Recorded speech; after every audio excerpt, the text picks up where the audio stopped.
Ibig sabihin, ina-underestimate mo ang awa ng Diyos. Kasi hanggang doon lang sa bilang nila. Kapag nagbigay ang Diyos, hindi mo kailangan bilangin. Tanggapin mo lang ng tanggapin.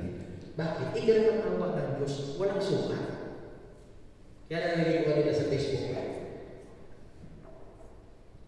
Do not, sabi nila, do not count what you give and its return, yung balik sa iyo. Yeah. Because it underestimates the goodness and mercy of God. Huwag mong bilangin ang binibigay mo at kung anong babalik sa iyo. Kasi ina-underestimate mo ang kakayahan ng Diyos na magbigay sa iyo. Tanggapin mo lang lagi kung anong bigay ng Diyos dahil grasya at biyaya niya. At pag nagbigay ka, huwag mo nang bilangin at huwag ka na mag-expect. Ay, babalik dito sa akin kasi malaki ako magbigay. No. Kasi dapat ang pinanggagalingan ng pagbibigay ay pagpapasalamat. Nagbibigay ako dahil ako ay nagpapasalamat sa biyaya na tinatanggap ko. Hindi dahil nagbibigay ako para may kapalit, bibigyan din ako ng Diyos. Ano yan ang kapital ka? No.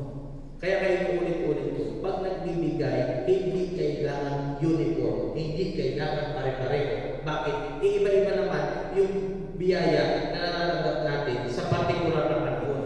Hindi pare-pareho yun. Diba? Iba-iba tayo. So, ano ang imahe natin ng ating pagbabahagi? Sa ibang parte ng Ebanghelyo, sa mga ibang linggo, yung biyuda sa templo na nagbigay ng monete na sinabi ng Jesus, yan ang nagbigay ng napakalaki. Bakit? Yung kaunting meron siya ay ibinigay pa rin niya. Kesa sa nagbigay dahil may sobra. Diba? Iba yun. Bakit ko sinasabi?